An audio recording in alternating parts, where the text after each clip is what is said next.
Hey, this is Nicholas with the Backyard TARDIS here with some more Time Lord Victorious. And this time we're going to be doing another audio book. So not drama, but book.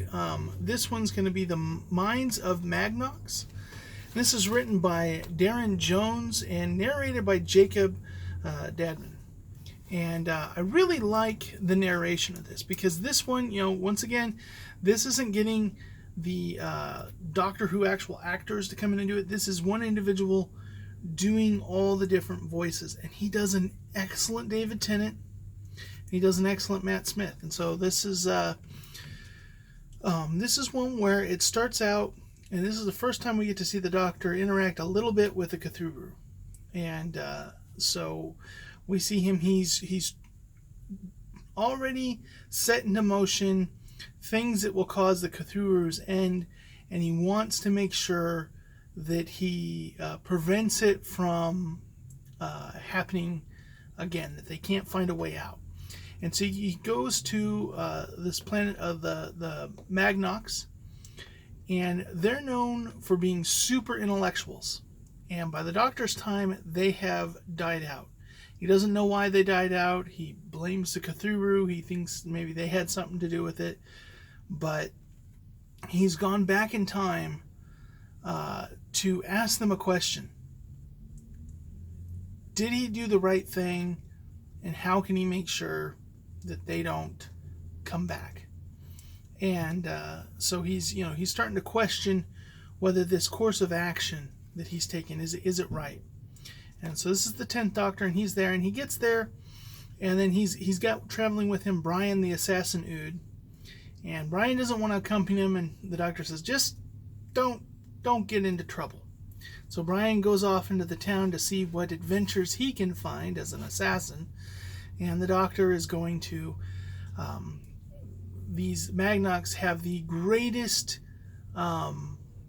library of knowledge in the dark time. So he's going to ask them his questions, and he gets there, and the computer just can't answer his question, and he tries to speak with the head professor.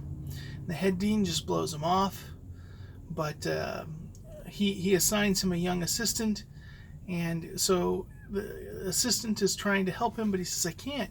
Only one who could would be the head minds of Magnox. And she's like, but you can't see them. He's like, why? Well, you have to go through like a brain scan. They'll only talk to people who have a certain developed brain. He says, well, can you go ask? And she's like, no, I don't dare go through it. I'm still very young. And one of the things about this species is that the more their brains grow, they grow kind of outcroppings on their heads. And so the smarter they are, the more elaborate their heads are. And so it's kind of an interesting idea. And so the Doctor's confident, fully confident, he's going to be able to go through them. And they're like, if you're not, it could kill you if you can't pass the test. And no, I'm very clever. And he goes through it, and they're actually a little surprised by him, by how smart it is. And so this gets him his viewing, but they think very little of him, and they don't like them. And it turns out that the Cthulhu had already come and judged their planet, giving them 200 years to live. And so they didn't want anything to do with the Cthulhu that could bring their pain upon them. So now let's switch over to what Brian the Ood is doing. He sees a young man getting the snot beat out of him, and so he steps in, kills the attackers. And the gentleman says, hey, I want to take you out to drinks. And finds out he's a revolutionary, and he wants to kill these heads because they are so self-absorbed and gratifying that they're not taking the steps that the people need to advance as a species. And there's these new warlike species that are developing. Now everybody was kind of at peace before the Cthulhu because nobody died, nobody had but now that life is finite, people are expressing a need for power, and so there's these new aggressive races, and they need to defend themselves, and they need to better themselves as a species and not be so bent at supporting the top. And so Brian agrees to help them on a mission to execute them. And of course, they go through different things. It combines now the Doctor is visiting the Minds of Magnox, and then Brian comes in to kill them, and the Doctor's trying to stop Brian. And then the Cthulhu show up because they have a question. They want to know how to undo what the Doctor did to them. And we then see Brian once again trying to kill them. He thinks that is what's necessary to help the Doctor, and the Doctor forbids it. And then Brian tricks the Doctor. He says, well, I could get the answer to your question if you let me telepathically link with them. And of course, the Doctor then assists him, says that's brilliant. But unfortunately, Brian kills them. And then that leads, the Doctor's very upset about that. The other Magnox very upset about that. But then the Cthulhu beams down because they're going to get their question answered. And then they find that the only people that know the answer are now dead. Because one of the things that's unique about this species is their topmost level secret information is only kept in this council. It's not recorded physically anywhere. And so they're upset, and for that, they punish the Doctor by completely obliterating the planet. And so people are rushing to escape pods. The Doctor takes those that are there with him, takes them out. And so the young lady who had helped him visit these main head leaders, she's just distraught. She realizes that the Doctor's cockiness has brought this upon her people. The Cthulhu had already come, had judged them, given them 200 years, and because of the Doctor, her species has nearly been wiped to extinction.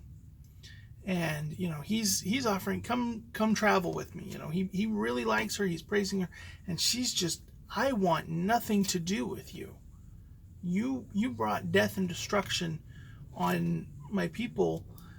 You play God. You're no different than the Cthulhu. And that kind of stings the Doctor. But then it cuts to a later thing, and it's the 11th Doctor. And he's come back to visit this old woman, and it's that same woman. Now she's old, and she's the teacher of a village of the refugees of her species. And so he comes in. He doesn't tell her he's the Doctor, and he comes in, and she's like, "Who are you?" And she said, "Well, I'm a friend of the Doctor." And she said, "Why would I want to see a friend of the Doctor?" And he says, "Well, the Doctor told me about this." And she continues to be amazed at how much he does. He gives her a gift. 20% of all the knowledge of her people have recorded on a flash drive. Basically a flash drive. And he gives that to her. And she's just so amazed. She gives almost to tears. And he talks about how, in the Doctor's travels, sometimes people got hurt. Messes were made. And he tries not to forget those. And he tries to go back and make it right. And he just wanted to let you know that he was sorry. And so, she keeps pressing who he is, and he's like, just a friend. And then he goes out to his TARDIS, and she starts to hear it going, and she runs out, looks at him, and says, "Goodbye, Doctor." He shakes his head, yes, and waves goodbye, gets in his TARDIS, and goes. And that's how it ends. And I know I was very spoilery on this one, I'm sorry, but it really is wonderful seeing how this has gone from the beginning to the end. And it was a really unique story. It was good to finally see the Doctor interacting with the Cthulhu in an audio form. Probably my biggest disappointment with Time Lord Victorious is that the biggest battles, the most meat of the thing has been in books. And so it was nice to get this. It was interesting to see something that wasn't done by Big Finish, but by the BBC Audio. And I'm definitely, any other books that Jacob Dedham